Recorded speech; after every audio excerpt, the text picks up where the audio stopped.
বিশ্বনবী বললেন, দুনিয়াতে একটা তোমরা রহমত দিয়ে একজন অন্যজনকে দয়া করো, আল্লাহ পাক কিয়ামতের ময়দানে ৯৯টা দয়া দিয়ে তোমাদের সামনে উপস্থিত হয়ে তোমাদেরকে ক্ষমা করে দিবে। সুবহানাল্লাহ।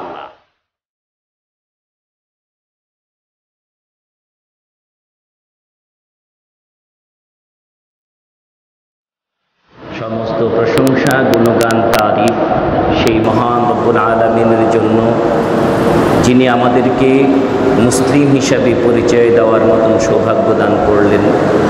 সেই মহান মনিবের দরবারে শুকরিয়া সকলেই বলছি আলহামদুলিল্লাহ। অসংখ্য দুরূদ ও সালাম পেশ করছি আখিরি জামানার শেষ নবী সৈয়দুল মুরসালিন খাতামুন নবীন নবী মুহাম্মদ রাসূলুল্লাহ সাল্লাল্লাহু আলাইহি সাল্লামের প্রতি, যার মাধ্যমে আল্লাহ রাব্বুল আলামিন আমাদেরকে দ্বীনের প্রত্যেকটি আমল স্পষ্ট করে আল্লাহর কুরআনুল কারীমের মাধ্যমে আমাদের সামনে উপস্থাপন করে গেছেন। আমাদের প্রথম পরিচয় হচ্ছে আমরা ইনসান। ইনসান মানে মানুষ। ইনসান অর্থ কি? ইনসান অর্থ হচ্ছে ভুলকারী। যারা মানুষ তারাই ভুল করবে, ভুল ছাড়া কোনো মানুষ নেই। আমাদের নামের মধ্যেই আছে আমরা ভুল করব। তবে উত্তম ভুলকারী কে? ভুল করাটা খুব অন্যায়, অবিচার, জুলুম। ভুল মানুষ চায় না কেউ ভুল করুক, কিন্তু উত্তম ভুলকারী কে? বিশ্বনবী বলেছেন, উত্তম ভুলকারী যে ভুল করে ক্ষমা চায়। সুবহানাল্লাহ।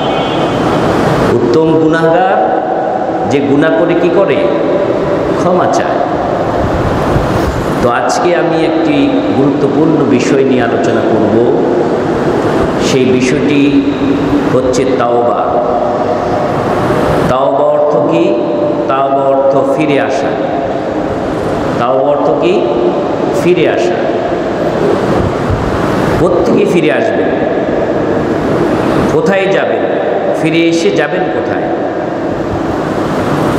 তাওবা অর্থ যেহেতু ফিরে আসা, বোঝা যাচ্ছে ফিরে আসতে হবে গুনাহ থেকে।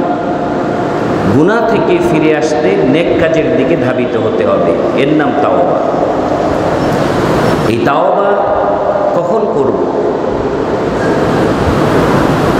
আমাদের সমাজে একটি প্রচলিত ধারণা আছে যে যখন মৃত্যুর চলে আসবে, মালাইকা চলে আসবে, মৃত্যুর ফেরেশতা চলে আসবে, তখন আমরা হুজুরদেরকে ডেকে বলি যে একটু তাওবা পড়িয়ে দেন, তাওবা পড়িয়ে দেন। তাওবা কোনো পড়ানোর বিষয় না, তাওবা করার বিষয়। তাওবা করার বিষয়। আপনি তাওবা পড়ানোর বিষয় না, তাওবা কি? করার বিষয়। তাওবা কি? করার বিষয়, পড়ার বিষয়। আপনি নিজে তাওবা করবেন। কখন তাওবা করবেন? মৃত্যুর আগে না, যখন গুনাহ তখনই তাওবা করতে হবে। ওই মৃত্যুর আগ পর্যন্ত অপেক্ষায় থাকব, মৃত্যুর আগে তাওবা করে মারা যাব, এরকম কালচার বাদ দিতে হবে। যখনই আমাদের গুনাহ হয়ে যাবে তখনই তাওবা করে ফিরে আসতে হবে। এই বিষয়গুলি নিয়ে আজকে আলোচনা হবে। তাওবার পদ্ধতি কি? তাওবা কবুল হওয়ার শর্ত কি? তাওবা কত প্রকার?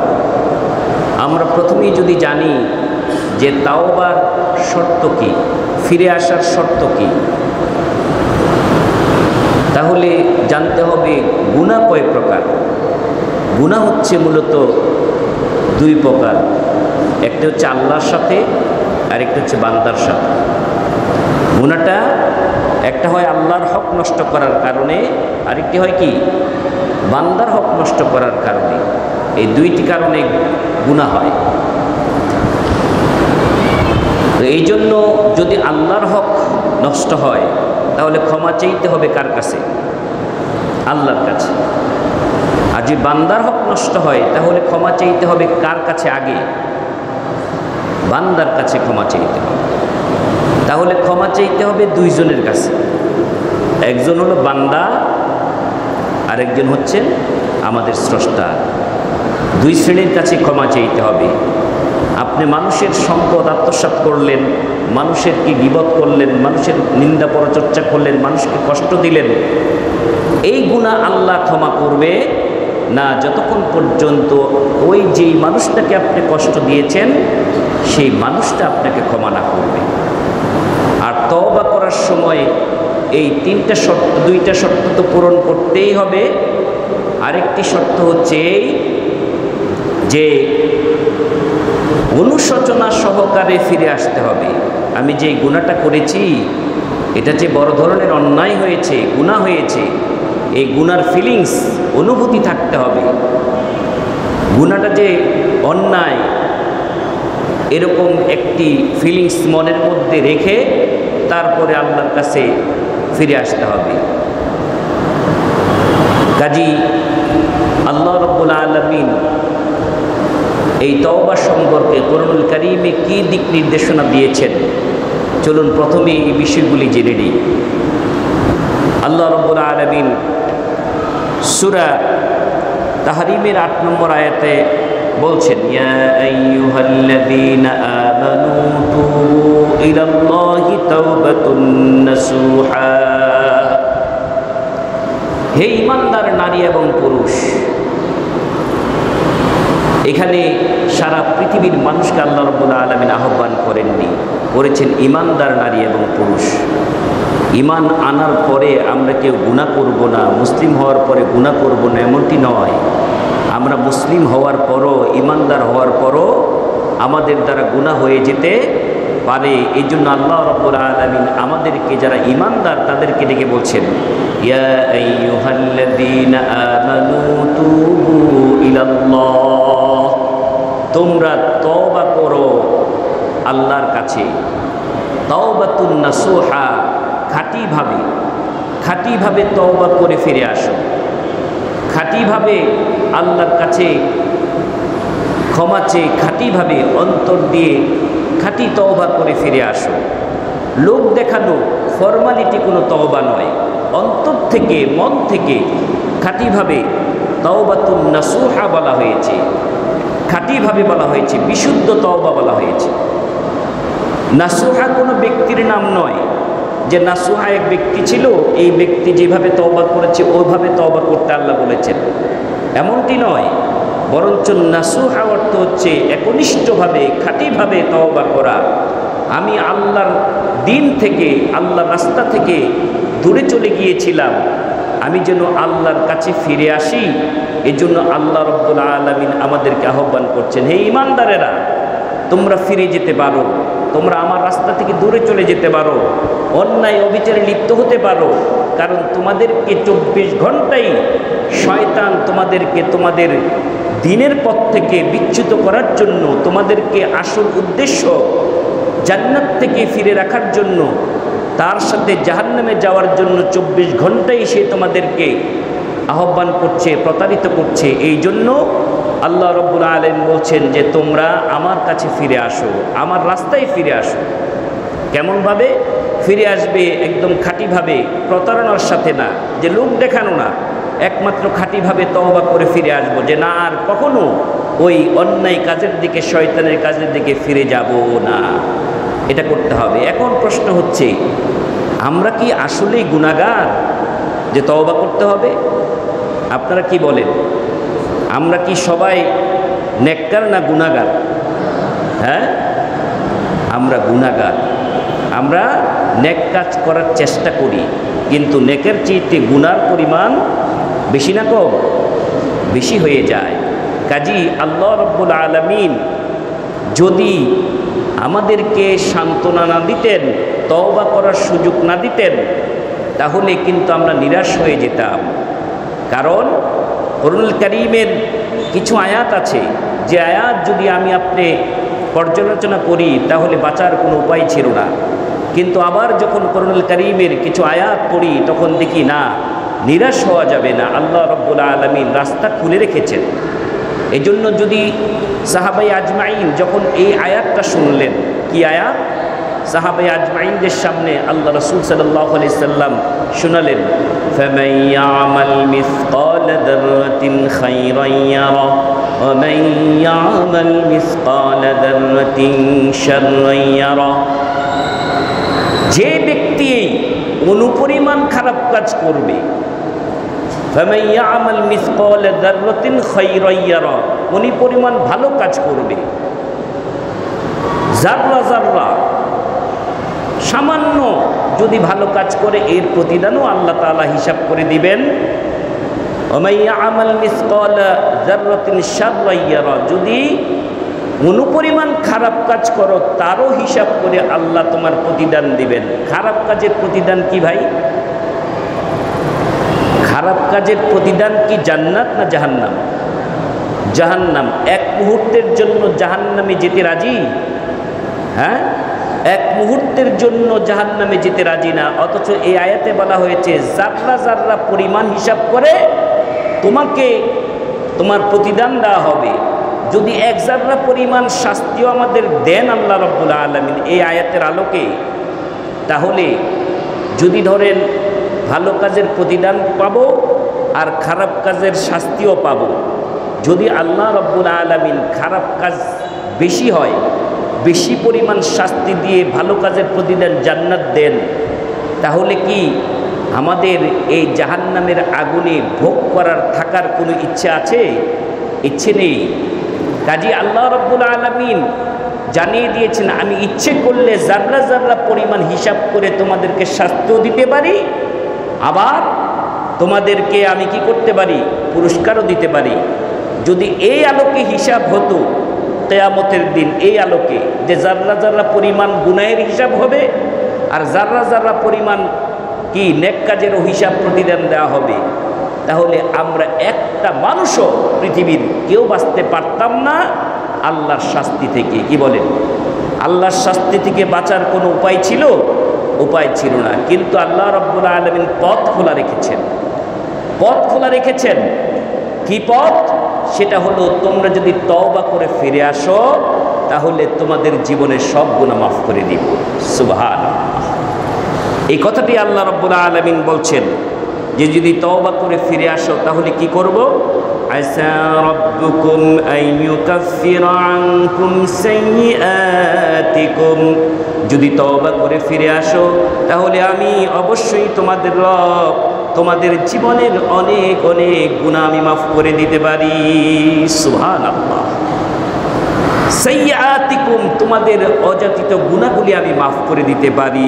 শুধু মাফ করব না, এর প্রতিদানও দিব। এর প্রতিদান কি? ওয়ায়ুদখিলকুম জান্নাতিন তাজরি মিন তাহতিহাল আনহার, আর ক্ষমা করে তোমাদের প্রতিদান দিব, তোমাদের দেব আমি জান্নাত। কি দিব? জান্নাত দিব। আমাদের সফলতা কোন জায়গায়? জান্নাতে না জাহান্নামে? কোথায় আমাদের সফলতা? কোথায়? সফলতা হলো জান্নাতে। আর আল্লাহ রাব্বুল আলামিন আমাকে আপনাকে যদি জান্নাত দিয়ে দেন তাহলে এর চাইতে সফলতা আর পৃথিবীতে নাই, দুনিয়াতেও নাই, পরকালেও নাই। দুনিয়াতে অনেকেই সফল, অনেকেই ব্যর্থ। দুনিয়ার সফলতা ব্যর্থতার মাপকাঠি হচ্ছে অর্থ। যার অর্থ বেশি মনে করি সফল, আর যার অর্থ কম সে মনে করি ব্যর্থ। কিন্তু আল্লাহ রাব্বুল আলামিনের দৃষ্টিতে না, দুনিয়াতে অর্থ আর অর্থ হচ্ছে তোমাদের সফলতার মাপকাঠি, কিন্তু দুনিয়াতে যে অর্থ আছে সেও একদিন চলে যাবে, আর যার অর্থ নাই সেও একদিন চলে যাবে। আল্লাহর দরবারে দাঁড়াতে হবে। যদি অর্থওয়ালা জাহান্নামে যায় তাহলে সফল না ব্যর্থ? কোটি কোটি টাকার মালিক যদি আল্লাহর আদালতে ধরা খেয়ে জাহান্নামে যায় তাহলে সে সফল না ব্যর্থ? ব্যর্থ। কারণ দুনিয়াটা চিরস্থায়ী জায়গা না ক্ষণস্থায়ী? ক্ষণস্থায়ী জায়গা। আর পরকাল হচ্ছে চিরস্থায়ী জায়গা। যেই জায়গার মৃত্যু নেই সেই জায়গায় যদি আমি সফল হই তাহলে আমি সফল, আর যেই জায়গায় মৃত্যু আছে সেই জায়গায় আমি সফল হলাম কি ব্যর্থ হলাম এটা বিবেচ্য বিষয় নয়। কারণ কষ্ট বেশি দিনের না, আনন্দ বেশি দিনের না। কি বলেন? কষ্ট বেশি দিনের না, আনন্দ বেশি দিনের না। কিন্তু যেই জীবনের মৃত্যু নেই সেই জীবনের কষ্ট শুরু হলে শেষ নাই, যেই জীবনের মৃত্যু নেই সেই জীবনের আনন্দ শুরু হলে আর বেদনার সুযোগ নেই। এই জন্য সবচেয়ে বড় সফলতা হলো পরকালে জান্নাত পাওয়া আল্লাহর সন্তুষ্টির মাধ্যমে। এই জন্য আল্লাহ রাব্বুল আলামিন জানিয়ে দিলেন, যদি তওবা করো খাঁটিভাবে তাহলে আমি তোমাদের জীবনের গুনাহ মাফ করে দিব এবং তোমাদেরকে আমার জান্নাত উপহার দিব। এই জন্য মুমিনদেরকে বলছেন যে তোমরা জীবনে যত অন্যায় করো, যত পাপ করো, প্রত্যেকটা পাপ থেকে ছোট বড় সব পাপ থেকে তওবা করতে হবে। সব পাপ থেকে, ছোট হোক বড় হোক, সব পাপ থেকে তওবা করতে হবে। কে বলছেন? আল্লাহ বলছেন সূরা নূরের মধ্যে 31 নম্বর আয়াতে আল্লাহ পাক বলছেন, ওয়াতুবু ইলাল্লাহি জামিআন আইয়ুহাল মুমিনুন, হে মুমিনেরা তোমরা তুবু ইলাল্লাহ, তওবা করো, জামিআন, সকলে মিলে সমস্ত অন্যায় থেকে, সকলে মিলে সমস্ত অন্যায় থেকে তওবা করো। যদি তওবা করো তাহলে কি হবে? লাআল্লাকুম তুফলিহুন, তাহলেই তোমরা সফল হবে, তাহলেই সফল। তওবা করাটা সফলতার লক্ষণ। তওবা করা কি সফলতার লক্ষণ। যদি তওবা করতে পারেন, আল্লাহর রাস্তায় ফিরে আসতে পারেন, তাহলে মনে মনে চিন্তা করবেন আল্লাহ আমাকে তওবা করার, অন্যায় কাজ থেকে ফিরে আসার যে তৌফিক দিলেন, এটা হচ্ছে সফলতার লক্ষণ। আল্লাহ আমাকে চান আমি জান্নাতমুখী হই, এই জন্য আমাকে সুযোগ দেওয়া হয়েছে। এই জন্য কোনো ভালো কাজ করার সুযোগ পেলেই মনে মনে ভাববেন আল্লাহ আমাকে সুযোগ করে দিয়েছেন, আমি যেন সফল হতে পারি। এই জন্য আল্লাহ পাক প্রশ্ন করছেন, আফালা ইয়াতুবুনা ইলাল্লাহ, তোমরা কি তওবা করবে না? তোমরা কি ফিরে আসবে না? ওয়াস্তাগফিরুনাহু, আর তোমরা কি ক্ষমা চাইবে না? আল্লাহ প্রশ্ন করছেন, আমি তো সুযোগ রেখেছি আমার কাছে ফিরে আসার, আমার কাছে তওবা করার সুযোগ তো আমি রেখেছি, তাহলে এত সুযোগ থাকার পরও তোমরা দুনিয়ার জীবন ক্ষণস্থায়ী জীবনে কি আমার পথে ফিরে আসবে না? এরপরে আল্লাহ পাক বলছেন আল্লাহু গফুরুর রহিম। এটা হচ্ছে সূরা মায়েদার 74 নম্বর আয়াত, আল্লাহু গফুরুর রহিম। কারণ কেন আমি বারবার তওবার কথা বলছি? আমার দুটি গুণবাচক নাম আছে, যেই নামটা পৃথিবীর কারো নাই। একটি হচ্ছে গফুর, ক্ষমাশীল, আরেকটি হচ্ছে রহিম, দয়াবান। সুবহান, দুটি নাম কার? আল্লাহর। যিনি ক্ষমা করার মালিক তিনি কে? আল্লাহ। আমার আপনার পাপ আল্লাহর কাছ থেকেই ক্ষমা চাইতে হবে। তার নাম গফফার। দুনিয়ার কারো গাফফার রাখতে হয় আব্দুল গাফফার। হ্যাঁ, আসল গাফফার কে? আল্লাহ। এই জন্য আল্লাহ পাক বলছেন তোমরা কি তওবা করবে না? তোমরা কি ক্ষমা চাইবে না? কারণ আমি তো গাফফার। শুধু গাফফার বলেই শেষ করেন নাই, বলেছেন নিরাশ হইও না, আমি তো রহমান, আমি তো রাহিম, আমি তো দয়াবান। আমার কাছে ক্ষমা চাইলেই ক্ষমা পাওয়া যাবে। সুবহানাল্লাহ, আমার কাছে ক্ষমা চাইলেই ক্ষমা পাওয়া যাবে। শুধু তাই না, বান্দাকে ক্ষমা করার জন্য আল্লাহ রাব্বুল আলামিন আশ্বস্ত বাণী উচ্চারণ করছেন। আল্লাহ পাক বলেন, কুল ইয়া ইবাদিয়াল্লাযীনা আসরাফু আলা আনফুসিহিম লা তাকনাতু মির রাহমাতিল্লাহ ইন্নাল্লাহা ইয়াগফিরুয যুনুবা জামিআ ইন্নাহু হুয়াল গফুরুর রহিম। সূরা জুমার 53 নম্বর আয়াতে আল্লাহ পাক আদর করে সোহাগ করে বলছেন, কুল ইয়া ইবাদ, ও আমার বান্দা বান্দিরা। বান্দা যখন আল্লাহ ডাকেন তখন আদর করে ডাকেন, মহব্বত করে ডাকেন, সম্মান করে ডাকেন। আল্লাহ নবী মুহাম্মদ রাসূলুল্লাহ সাল্লাল্লাহু আলাইহি সাল্লামকে আল্লাহ যখন ডেকেছেন, বান্দা বলে ডেকেছেন, সম্বোধন করেছেন, সবসময় বান্দা বলে বলেছেন। আর আমরাও কালিমা শাহাদাতের মধ্যে ঘোষণা দেই আল্লাহ নবী আল্লাহর কি? ওয়া আশহাদু আন্না মুহাম্মাদান আবদুহু ওয়া রাসূলুহু। রাসূলের শব্দটা পরে বলি, আগে বলি আবদুহু, আল্লাহর বান্দা তিনি। ওয়া আশহাদু আন্না মুহাম্মাদান, আমরা সাক্ষ্য দিচ্ছি মুহাম্মদকে, আবদুহু, আল্লাহর বান্দা।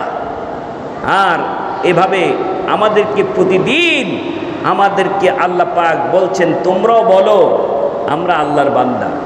তোমরা বলো, এই শিক্ষা আমাদের সালাতের মধ্যে আমরা বলি, ইয়্যাকা না'বুদু ওয়া ইয়্যাকা নাস্তাঈন, তোমার গোলাম আমি।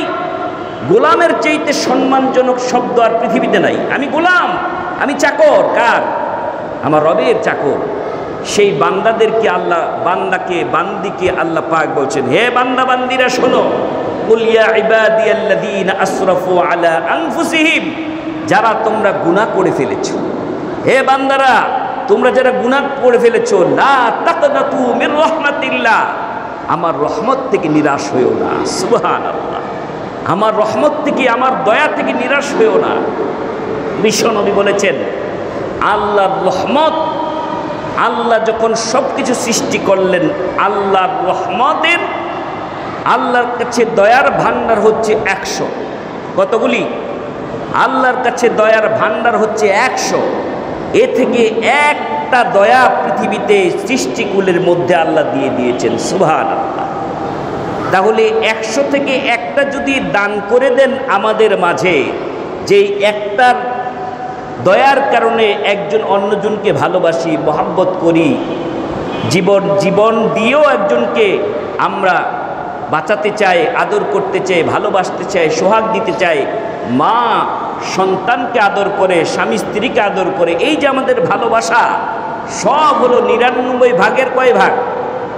99 ভাগের কয় ভাগ? 1 ভাগ। আর 100 ভাগের 1 ভাগ। আর 99 ভাগ কার কাছে? 99 ভাগ কার কাছে আছে? আল্লাহর কাছে আছে। তাহলে আমাদের দয়া বেশি না আল্লাহর দয়া বেশি? সুবহানাল্লাহ বলবেন না? আমাদের সারা পৃথিবীর সৃষ্টিকুলের মধ্যে যে দয়া আছে, এর চেয়ে 99 গুণ বেশি কার কাছে আছে? আমার আল্লাহর কাছে, আমার স্রষ্টার কাছে, আমার মাবুদের কাছে আছে। সেই আল্লাহ বলছেন, লা তাকনাতু মির রাহমাতিল্লাহ, আমার রহমত থেকে নিরাশ হইও না। সুবহানাল্লাহ। বিশ্বনবী বললেন, দুনিয়াতে একটা তোমরা রহমত দিয়ে একজন অন্যজনকে দয়া করো, আল্লাহ পাক কিয়ামতের ময়দানে 99টা দয়া দিয়ে তোমাদের সামনে উপস্থিত হয়ে তোমাদেরকে ক্ষমা করে দিবে। সুবহানাল্লাহ। কিয়ামতের ময়দানে 99টা দয়া নিয়ে আপনি গুনাহ কত করেছেন, আপনি কত গুনাহ করেছেন, আপনার যত গুনাহ এর চাইতে আল্লাহর রহমতের দয়ার ভান্ডার বড়। সুবহানাল্লাহ। তাহলে আমাদের নিরাশ হওয়ার কিছু আছে? যদি গুনাহ করেই ফেলি, তাহলে তওবা করে ফিরে আসব, এটাই আমাদের কাজ। প্রতিদিন তওবা করে ফিরে আসব, যখন গুনাহ তখনই তওবা করে ফিরে আসতে হবে। এটা আমার আল্লাহ এভাবে তুলে ধরেছেন সূরা নিসার মধ্যে 17 নম্বর আয়াতে, ইন্নামাত তাওবাতু আলাল্লাহি লিল্লাযীনা ইয়ামালুনাস সুআ বিজাহালাতিন, নিশ্চয়ই সেই তোমরা তওবা করে আল্লাহর দিকে ফিরে আসো। ইন্নামাত তাওবাতু আলাল্লাহ, তওবা করে আল্লাহর দিকে আসো। লিল্লাযীনা ইয়ামালুনাস সুআ বিজাহালাতিন, যখনই ভুলক্রমে তোমরা অন্যায় করে ফেলবে, তখনই সুম্মা ইয়াতুবুনা মিন করিবিন, যখনই ভুল তখনই ফিরে আসো। সুবহানাল্লাহ। আল্লাহ পাক বলেননি মৃত্যুর আগ পর্যন্ত অপেক্ষা করো, বৃদ্ধ হবে কবে তখন। হে যুবক, তোমাকে এখনই বলছে, এই মুহূর্তে বলছে আল্লাহ পাক, এই মুহূর্তে তোমার মোবাইল থেকে সমস্ত অশ্লীল ডিলিট করে দাও। এটা আল্লাহ পাক এখন বলছে। এখন তুমি ওই যে ইচ্ছা মতন দেখে, বিয়ের পরে বিয়ে শাদী করে তারপরে বয়স হবে, হাদিসাব হবে, তারপরে তওবা করে মারা যাবে, এরকম সুযোগ পাবে না ভাই। এই জন্য আমার আল্লাহ বলেন মিন করিবিন, এই এখনই যখন গুনাহ করেছ তখনই গুনাহ সমস্ত কাজগুলি ডিলিট করে দাও। তওবা মানে ফিরে আসা, তওবা মানে সামনে বাড়ানা, তওবা মানে সামনে বাড়ানা। যখনই আমি গুনাহ, আমি ভুল করলাম, বুঝতে পারলাম আমার ভুল হয়েছে, তখনই ফিরে আসতে হবে, তখনই ফিরে আসতে হবে। ফিরে আসবো মানে কি? ফিরে আসব, আমি যা ভুল করেছি সেটা অনুশোচনার সাথে আল্লাহর কাছে ক্ষমা চাইব, আল্লাহ আমাকে মাফ করে দাও, আমাকে মাফ করে দাও। এই জন্য মুখে বলতে হবে আস্তাগফিরুল্লাহ। কি বলতে হবে? আস্তাগফিরুল্লাহ। কয়বার বলবেন আস্তাগফিরুল্লাহ? এটা কয়বার বলেন আপনারা? মাঝে মধ্যে কোনো ওয়াজ নসিহতে কোনো কিছু যদি শুনি তাহলে বলি আস্তাগফিরুল্লাহ, কোনো ঘটনা যদি শুনি খারাপ ঘটনা তখন বলি আস্তাগফিরুল্লাহ। কিন্তু আসলে বিশ্বনবী মুহাম্মদ রাসূলুল্লাহ সাল্লাল্লাহু আলাইহি সাল্লাম প্রতিদিন 70 থেকে 100 বার তিনি আল্লাহর কাছে ক্ষমা চাইতেন। কতবার? 70 থেকে 100 বার। যদিও বিশ্বনবীর জীবনে কোনো গুনাহই ছিল না, সুবহানাল্লাহ, জীবনে কোনো কি ছিল না, গুনার কাজ করতেই আল্লাহ দেননি, কোনো গুনার কাছে যেতেই আল্লাহ দেননি। তারপরও বিশ্বনবী বলেন আমি নবী নিজে 70 থেকে 100 বার আল্লাহর কাছে ক্ষমা চাই। তাহলে আমাদের কতবার বলা উচিত আস্তাগফিরুল্লাহ আস্তাগফিরুল্লাহ? আস্তাগফিরুল্লাহ মানে কি? আস্তাগফিরুল্লাহ, আল্লাহ তুমি আমাকে ক্ষমা করো, এ থেকে আমাকে বাঁচাও, এই গুনাহ থেকে আমাকে বাঁচাও। আস্তাগফিরুল্লাহ, তোমার কাছে আমি এই গুনাহ থেকে মাফ চাই, ক্ষমা চাই। আচ্ছা বলেন, কারো পায়ে যদি আঘাত লাগে, জুতা দিয়ে পাড়া দেন, ভুলে ক্রমে হাত থেকে পা লাগতে পারে না? লাগার সাথে সাথে সরি বলি না কিছুক্ষণ পরে বলি? কি বলেন? একটা লোকের পায়ে যখন পাড়া মারেন তখন সাথে সাথে সরি বলেন না কিছু যাওয়ার পরে, ভাই এদিকে আসেন, এদিকে আসেন, হ্যাঁ এদিকে আসেন ভাই, মনে তো ছিল না, অনেকক্ষণ আগে পরে মনে হয়েছে যে আপনার একটা পাড়া দিয়েছিলাম, এখন সরি, এরকম বলেন না? যখনই পাড়া দেই ওই বেচারা আপনার দিকে বড় বড় চোখ করে তাকাইছে, তখন বুঝছেন কষ্ট পাইছে, তখনই বলি ভাই সরি, বলি না? তাহলে যখন গুনাহ তখনই ক্ষমা, যখন গুনাহ তখনই ক্ষমা, যখনই গুনাহ করব তখনই ক্ষমা চাইব, বলবো আস্তাগফিরুল্লাহ। আস্তাগফিরুল্লাহ মানে ক্ষমা চাওয়ার দোয়া, আর তওবা মানে ফিরে আসা। তাহলে আস্তাগফিরুল্লাহর সাথে তওবার সম্পর্কটা কি? আস্তাগফিরুল্লাহ আর তওবা সম্পর্কটা কি? যখনই গুনাহ হলো তখনই আপনি জবান দিয়ে আল্লাহর কাছে ক্ষমা চাইলেন যে ক্ষমা করে দেন আল্লাহ, আর যখনই ক্ষমা চাইলেন তখন এই কাজটাকে আবার দ্বিতীয়বার করব না ফিরে আসব? ধরেন কারো পায়ের মধ্যে আপনার পাড়া লাগছে, পাড়া লাগার পরে পাটা ভালো করে চাপ ধরে বলতেছেন সরি সরি সরি, কি মাফ করবে? মাফ করবে? পাড়া লাগার পরে কি করতে হবে ভাই বলেন তো? আগে কি করতে হবে? পা সরাতে হবে, পা সরিয়ে তারপরে বলতে হবে সরি। এই পা সরালেন, এর নাম তওবা, মানে ফিরে আসলেন। আর ওই যে মুখে বললেন সরি, এর নাম আস্তাগফিরুল্লাহ, ক্ষমা চাইলেন। এখন ক্লিয়ার?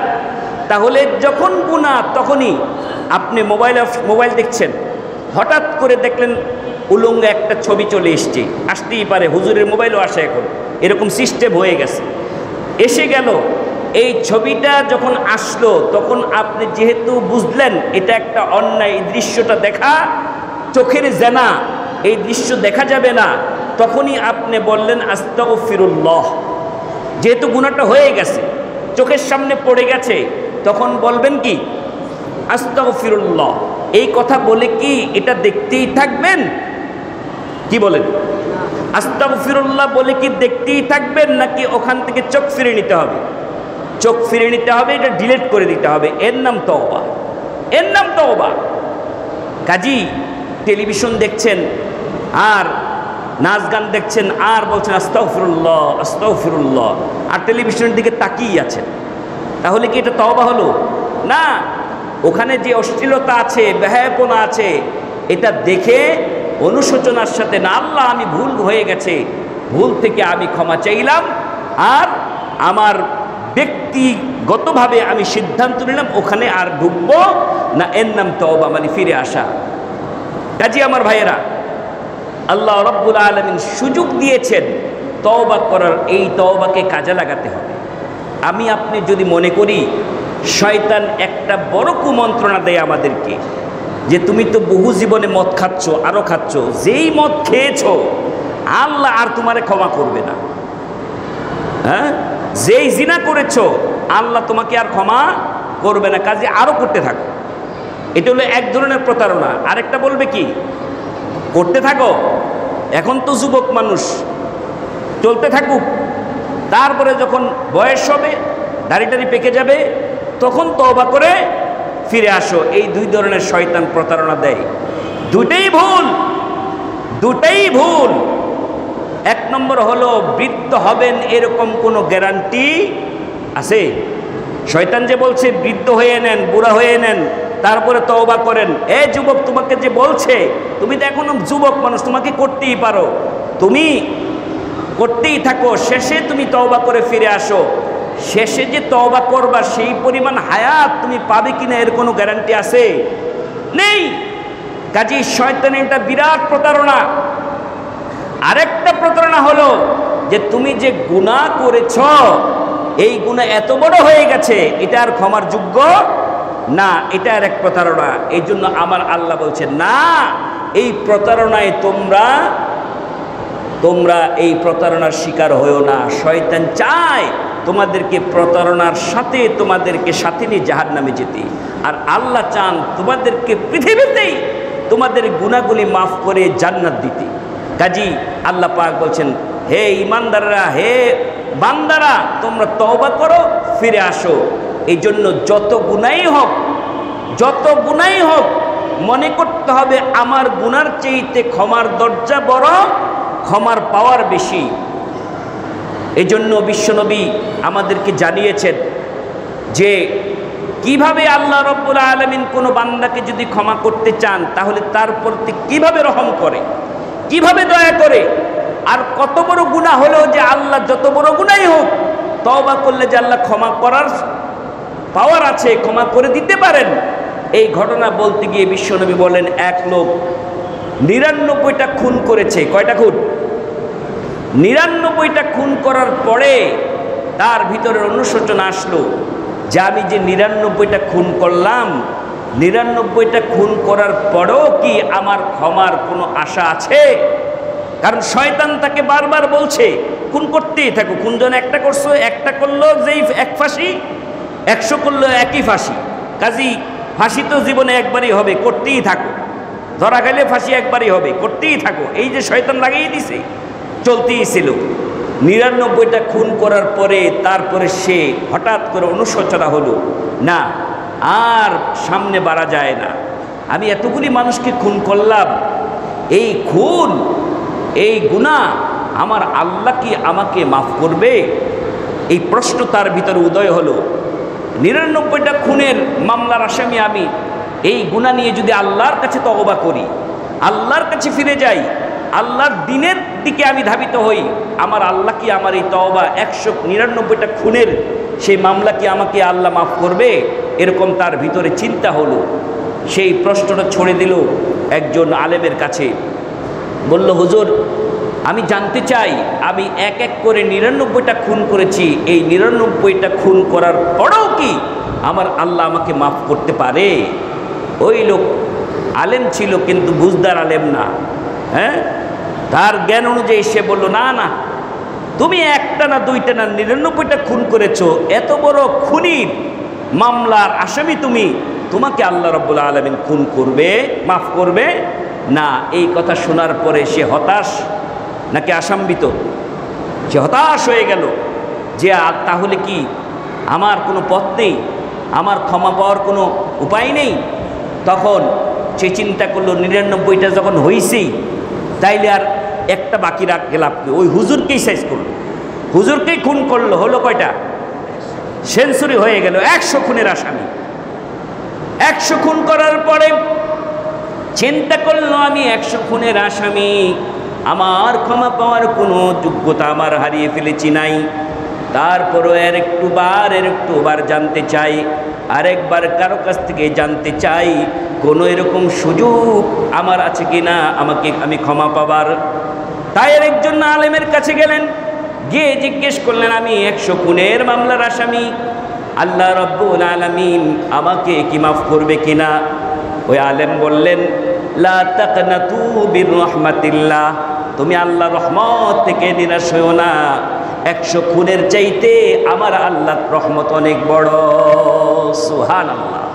তোমার তোমাকে অবশ্যই ক্ষমা করবে যদি তওবা করে খাঁটি তওবাতুন নাসুহা, যদি খাঁটি তওবা করে যে আর কোনো দিন খুন করব না, যা হয়ে গেছে জীবনে হোক, জীবনে আর খুনের কাছেও যাব না, যদি এরকম তওবা করতে পারো, অবশ্যই আমার আল্লাহ রাব্বুল আলামিন এত বড় ক্ষমতাবান, এত বড় দয়ার আধার, তিনি তোমাকে মাফ করে দিবেন। লোকটা আশান্বিত হলো। তবে আলেম বললেন, তবে তোমার একটু আমল করতে হবে। সে আমলটা কি? সে আমলটা হলো, যে এলাকায় থেকে তুমি খুন খারাপিতে লিপ্ত হয়ে গিয়েছিলে ওই এলাকা ত্যাগ করে ভালো মানুষ যেখানে বসবাস করে সেখানে চলে যেতে হবে, ভালো মানুষের সাথে সংস্পর্শে থাকতে হবে, এই খারাপ সমাজের মধ্যে তুমি হিজরত করতে হবে। লোকটা ক্ষমা পাওয়ার উদ্দেশ্যে যখন রওনা হয়ে গেল, এলাকা থেকে রওনা হয়ে গেল, যাবে কোথায়? যেখানে ভালো মানুষ সেখানে যাবে। ইতিমধ্যেই আল্লাহ রাব্বুল আলামিন হুকুম করলেন তার মৃত্যু সন্নিকটে। দুজন ফেরেশতা আসলেন, যারা নেককার বান্দা তাদের রহমতের ফেরেশতা আল্লাহ পাঠান, আর যারা বদকার তাদেরকে কঠিন শাস্তি দিয়ে, আযাব দিয়ে তাদেরকে জান কবজ করার জন্য ফেরেশতা পাঠান। দুই ফেরেশতা এসে তাকে জান কবজ করার জন্য আসছে। দুজনের সাথে দেখা, কী ব্যাপার, আপনি আসলেন কেন? আপনি তো রহমতের ফেরেশতা। সে তো খুনি, এই জন্য আযাব দিয়ে তাকে জান কবজ করবে, এই জন্য আমি এসছি। আপনি আসলেন কেন? কয় না, সে তওবা করেছে, ক্ষমা চেয়েছে আল্লাহর কাছে, এই জন্য আমি রহমতের ফেরেশতা আল্লাহ পাঠিয়েছেন, আমি তার জান কবজ করব। দুজনের মধ্যে ঝগড়া লেগে গেল, কে জান কবজ করবে? দুজনেই দাবিদার। একজন বলছে কি, একজন বলছে যে সে কি, তুমি 100 খুনের মামলার আসামি, তাকে আল্লাহ ক্ষমা করেন নাই, তাকে আমি জান কবজ করবো। আর একজন বলছে না, সে আল্লাহর কাছে তওবা করেছে, কাজে আমি তার জান কবজ করব। আল্লাহ রাব্বুল আলামিন দুই ফেরেশতার ঝগড়া মেটানোর জন্য তৃতীয় আরেক ফেরেশতা পাঠালেন, গিয়ে বলো তাদেরকে, যে ব্যক্তিকে তারা জান কবজ করতে চায়, একজন খুনের মামলার আসামি বানিয়েছে আর একজন নির্দোষ বানিয়েছে, আমি আল্লাহ প্রমাণ করব যে সে কি নির্দোষ কি নির্দোষ না। যদি প্রমাণিত হয় তাহলেই যে যার দায়িত্ব সেই দায়িত্ব পালন করবে। তাহলে প্রমাণ করার উপায়টা কি? আল্লাহ রাব্বুল আলামিন ওই ফেরেশতাকে শিখিয়ে দিলেন, তাদের দুজনকে গিয়ে বলবা যে দুজনেই যেন যেই লোকটা তওবা করার জন্য যেখান থেকে রওনা হয়েছে ওখান থেকে মাপা শুরু করে, যেখানে যাবে সেই দূরত্ব কতটুকু, যদি বেশি গিয়ে থাকে তাহলে ক্ষমার যোগ্য। সুবহানাল্লাহ। যেখান থেকে রওনা হয়েছে, বেড়াইত থেকে নতুন বাজার, মনে করেন বেড়াইত থেকে নতুন বাজার, যদি বেশি অর্ধেক যায় তাহলে কি ক্ষমার যোগ্য, আর যদি বেশি অর্ধেক না যায় তাহলে ক্ষমার অযোগ্য। এটা তোমরা মাপো। দুই ফেরেশতা যখন মাপা শুরু করলেন, লোকটা আসলে বেড়াইত থেকে মাত্র রওনা হয়েছে, নতুন বাজার যাওয়ার বা অর্ধেক যাওয়ারও কোনো সুযোগ তার হয় নাই। যেহেতু আল্লাহ রাব্বুল আলামিন ওয়াদা করেছেন আমার রহমত বড়, আমার দয়া বড়, ক্ষমা চাইলে ক্ষমা করে দিব, এই জন্য জমিনকে আল্লাহ রাব্বুল আলামিন অর্ডার করলেন, হে জমিন, আমার বান্দা ক্ষমার আশায় এলাকা ছেড়ে চলে যাচ্ছে সামনে, আমি অর্ডার করেছি, আমি নিয়ম করেছি, যদি বেশি যায় ক্ষমার যোগ্য। হে জমিন, তুমি অগ্রসর হয়ে তাকে বেশি দূরে নিয়ে যাও, যাতে সে রেজাল্ট হয় সে অগ্রসর হয়ে গেছে, আমি তাকে যেন ক্ষমা করতে পারি। সুবহানাল্লাহ। জমিন আল্লাহর কথা শোনে না? জমিন বেড়াইদের মাটি ওই নতুন বাজারে গিয়ে পৌঁছে গেছে ওই লোকটাকে নিয়ে, মেপে দেখে নতুন বাজারের কাছেই চলে গেছে। লোকটা নিষ্পাপ না বদকার? নিষ্পাপ হিসাবে আল্লাহ রাব্বুল আলামিন কবুল করলেন।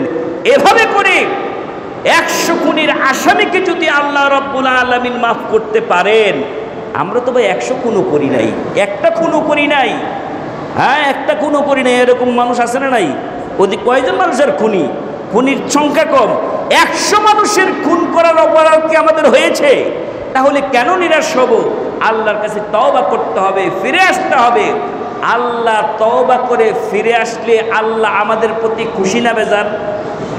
আমরা যদি আল্লাহর কাছে গুনাহ ছেড়ে চলে আসি, আল্লাহ আমাদের প্রতি খুশি না বেজার? খুশি। কেমন খুশি? বিশ্বনবী বললেন, একজন মরুচারী উট নিয়ে মরুভূমি পার হওয়ার জন্য, তার গন্তব্যে যাওয়ার জন্য রওনা হয়ে গেল। উটের মধ্যেই তার খাবার দাবার, ওটটাই হচ্ছে তার বাহন। ওট ছাড়া মরুভূমিতে চলা কোনো উপায় নাই।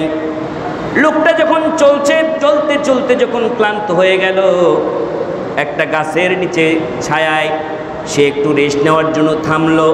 থামার পরে যখন একটু কাত হলো, ঘুমিয়ে পড়ল। ঘুম থেকে উঠেই দেখে তার ওট নাই। কি নাই? ওট নাই মানে তার খাদ্য নাই, তার বাড়িতে পৌঁছার কোনো বাহনও নাই। নিশ্চিত সে বুঝে ফেলেছে যে এই মরুভূমিতেই না খেয়ে মরতে হবে, কারণ এখানে আশেপাশে কোনো বাড়িঘরও নেই, ওট ছাড়া যাওয়ার কোনো সম্বলও নেই। এই জন্য সে নিশ্চিত হয়ে গেছে, যেহেতু আবার ওট হারিয়ে গেছে, নিশ্চিত মৃত্যু মরুভূমিতে। এখন সে এমনভাবে পেরেশান হয়রান হয়ে গেছে, উট খুঁজছে, পেরেশান হয়ে উট খুঁজছে। আইরে আমার উট গেল কোথায়? এদিকে তাকায় ওদিকে তাকায়, কোথাও উট নাই। খুঁজতে খুঁজতে ক্লান্ত হয়ে আবার একটু ঝিম চলে এসলো। হঠাৎ করে তাকিয়ে দেখে ওটটা তার সামনে। সুবহানাল্লাহ! ওটটা যখন তার সামনে, তখন সে খুশি না বেজার? কেমন খুশি! যেই লোকটা নিশ্চিতভাবে কতক্ষণ আগে জেনেছে আমার মৃত্যু এখানেই, কারণ ওট নাই, খাবার নাই, নিশ্চিত মৃত্যু, সেই লোকটা যখন আবার দেখলো তার ওট ফিরে এসছে, তখন সে বেঁচে গেল। বেঁচে যাওয়ার আনন্দে সে বলে উঠল, হে আমার বান্দা, আমি তোমার রব। কে? কি বলছে? হে আমার বান্দা, আমি তোমার রব। আসলে কি ঠিক বলেছে? হে আমার রব, আমি তোমার বান্দা, এটা বলা উচিত ছিল।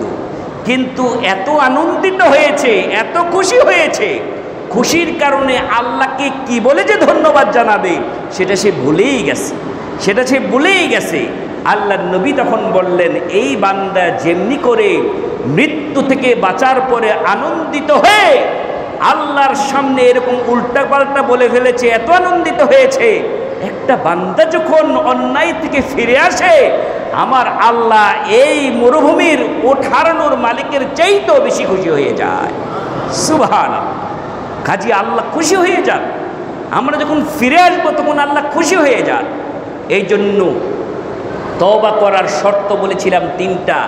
একটা হলো আল্লাহর হক যদি নষ্ট করি তখন আল্লাহর কাছেই তওবা করতে হবে, কিন্তু মানুষের হক নষ্ট করলে কার কাছে ক্ষমা চাইতে হবে? মানুষের কাছে ক্ষমা চাইতে হবে। মানুষের হক নষ্ট করে শুধু টাকা পয়সা মেরে খাওয়া না, জমি দখল করা না, মানুষের হক নষ্ট করা, তাকে অপমান করা, কাউকে হেয় প্রতিপন্ন করাও কি একজন মুসলিম অন্য মুসলিমকে হেয় প্রতিপন্ন করাও তার হক নষ্ট করা।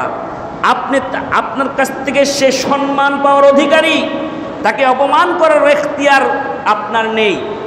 অপমান দুইভাবে হতে পারে, গালাগালি দিয়ে হতে পারে, আপনার চেহারার আচরণ দিয়েও হতে পারে, আপনার একটা মুখের মন্তব্য হতে পারে। ইমাম বুখারী, নাম কি? ইসমাইল আল বুখারী, উনি এক অন্ধ মুরব্বীর কাছে ক্ষমা চাচ্ছেন। মুরব্বী আমাকে মাফ করে দেন। কে তুমি? যে আমি ইসমাইল। তখন তিনি ছোট, বলল আমি ইসমাইল, তুমি আমার কাছে ক্ষমা চাচ্ছ কেন? আমি এই জন্য ক্ষমা চাচ্ছি, আপনি অন্ধ মানুষ, আপনি একদিন চলতে গিয়ে হঠাৎ করে হোঁচট খেয়ে পড়ে গেছেন। হোঁচট খেয়ে পড়ে গেলে মানুষ সাধারণ দেখবেন একটু হাসে। কি হঠাৎ করে আপনার সামনে যদি কেউ পড়ে যায়, সাইকেল নিয়ে মোটরসাইকেল নিয়ে যদি কেউ পড়ে যায়, কি আমরা একটু টিটকারি করি না? হ্যাঁ পড়ছে রে, ঠিক আছে, এরকম যে বলি, এটাও তার হক নষ্ট করা হয়েছে। সে আসি বিপদে, তার সাথে আপনি সমবেদনা জানাবেন, সেখানে উল্টো আপনি কি তাকে ক্রিটিসাইজ করলেন, এটাও তার হক নষ্ট করা। ইসমাইল বলছে, বুখারী বলছে যে চাচা, আপনি যখন পথ চলছিলেন তখন হোঁচট খেয়ে পড়ে গেছেন, এই জন্য আমার একটু হাসি চলে এসছে, তো এখন আমার কাছে ক্ষমা চাচ্ছ কেন? এই জন্য ক্ষমা চাচ্ছি, আমার আল্লাহ যদি জিজ্ঞেস করেন এই অন্ধ ব্যক্তির এই আচরণে তুমি খুশি হলে কেন, জবাব দাও। আমি ইসমাইল জবাব দিতে পারবো না, এই জন্য ভুলটা আপনার সাথে করেছি, আপনি আমাকে ক্ষমা করে দেন। সুবহানাল্লাহ! ছোট্ট একটা ভুলের জন্য ক্ষমা চাই। আর আমরা একটা মানুষকে অপমান করতে নিজের আপন ভাই, নিজের আপন চাচা, নিজের এলাকার মানুষ অপমান করতে তাকে কত কচু করলাম, অথচ তার কাছে ক্ষমা চাওয়ার একটু মন মানসিকতা নাই। ভাই, এই পৃথিবীতে আপনি হাজার হাজার কোটি টাকার মালিক হতে পারেন, কিন্তু মনে রাখবেন আল্লাহর আদালতে সবচেয়ে গরিব লোক আপনি। আল্লাহর আদালতে সবচেয়ে গরিব লোক আপনি। তা আমার কথা না, বিশ্বনবী প্রশ্ন করেছেন, ও সাহাবীরা বলো দেখি তোমাদের মধ্যে সবচেয়ে গরিব লোক কারা? আচ্ছা, আমি যদি আপনাদেরকে প্রশ্ন করি আমাদের সমাজে সবচেয়ে গরিব লোক কারা, আমরা কি বলবো যাদের টাকা পয়সা আছে তারা গরিব, না তাদের টাকা পয়সা নাই তারা গরিব? আমরা কি বলবো? আমরা এটাই বলবো যাদের টাকা পয়সা কম তারা গরিব মানুষ। সাহাবীরা তাই বললেন, যাদের টাকা পয়সা কম আমাদের মাঝে তারাই গরিব। আল্লাহ নবী বললেন, না না না, তারা গরিব না, বরঞ্চ তারা গরিব যাদেরকে আল্লাহ রাব্বুল আলামিন দুনিয়াতে অর্থ সম্পদ দিয়েছে, হাজার হাজার কোটি টাকার মালিক হয়েছে, এই টাকার গরমে নিজেকে সামলাতে পারে নাই, অসহায় মানুষগুলিকে অত্যাচার করেছে, গালি দিয়েছে, নির্যাতন করেছে।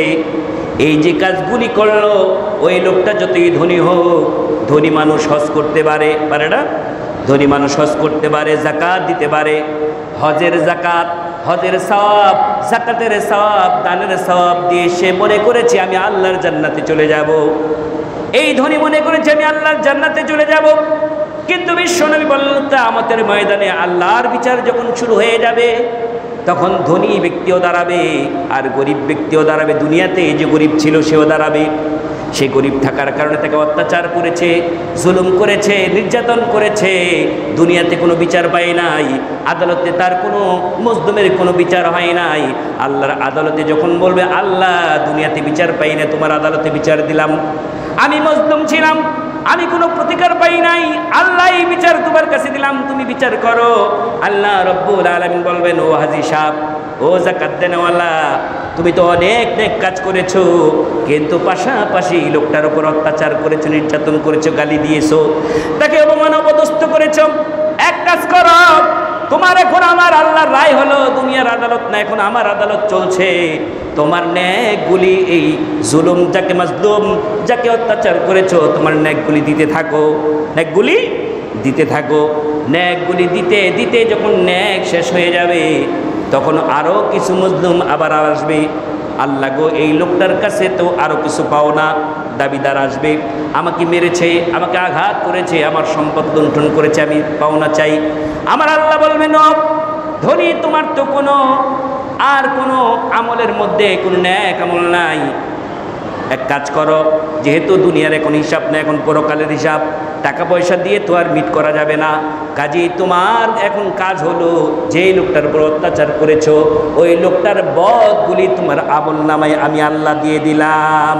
আমার নবী বলেন, যখন নেকগুলি মানুষকে অত্যাচার করার কারণে দিয়ে দেবে আর বদগুলি নিজের আমলে নিয়ে জাহান্নামী হয়ে যাবে, ওই লোকটাই হলো সবচেয়ে গরিব। ওই লোকটাই সবচেয়ে গরিব যে পরকালে অসহায় হয়ে যাবে, নিজের সমস্ত ধনভাণ্ডার দিয়ে সম্পদ দিয়ে যে ভালো ভালো কাজ করেছিল, নেক কাজ করেছিল, কিন্তু পাশাপাশি মানুষকে অত্যাচার করার কারণে, মানুষের ঋণ মুক্ত না হওয়ার কারণে, মানুষের ঋণ পরিশোধ না করার কারণে, মানুষের কাছে ক্ষমা না চাওয়ার কারণে ওই কিয়ামতের দিন সে অসহায় হয়ে যাবে।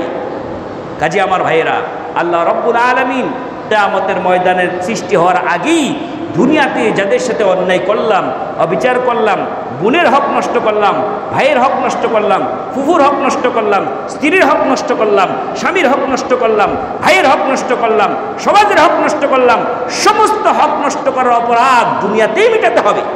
আপনি যত বড় হাজী সাহেব হন, এই ক্ষমা আল্লাহ নিজে নেবেন, দায়িত্ব নেবেন না, তোমার ভার তোমাকে দুনিয়াতেই মিটিয়ে যেতে হবে। কাজী যদি মনে করেন ঠিক আছে মরার আগে ছেলেদেরকে ওসিয়ত করে যাব না, হ্যাঁ, আপনার ক্ষমা আপনাকেই চাইতে হবে, আপনার ক্ষমা আপনাকেই চাইতে হবে। এই জন্য ঋণ এত বড় কঠিন, আল্লাহ নবী ঋণ যদি কেউ আদায় না করতো, জানাজাই পড়েন নাই, আগে ঋণের ভার কে নিবে বলো? এই জন্য জানাজার মধ্যে একটা সিস্টেম আছে না নাই? কি সিস্টেম বলেন তো?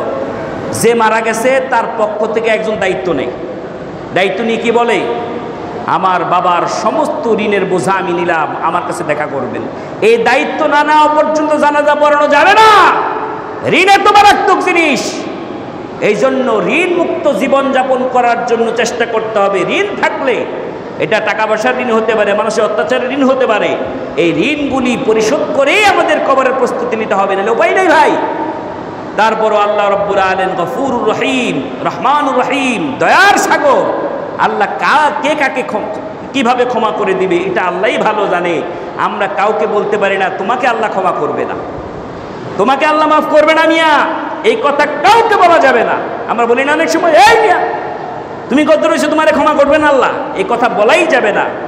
এক লোককে বলল আল্লাহর কসম তোমাকে আল্লাহ ক্ষমা করবে না, এই কথা বলে সে মরে গেছে।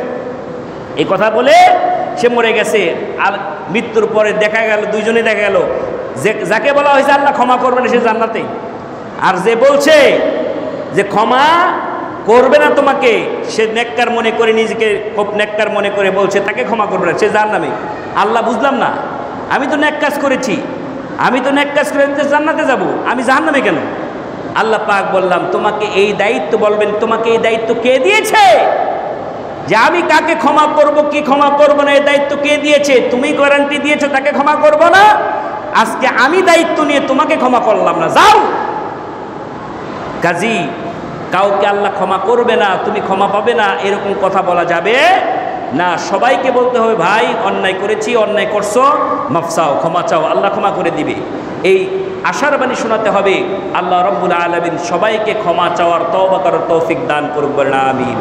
বারাকাল্লাহু লানা ওয়া লাকুম ফিল কুরআনিল আযীম ওয়া নাফা'নাকুম বিল আয়াতি ওয়া যিকরিল হাকীম ইন্নাহু তাআলা জাওয়াদুন কারীমুম মালিকুম বাররুফ।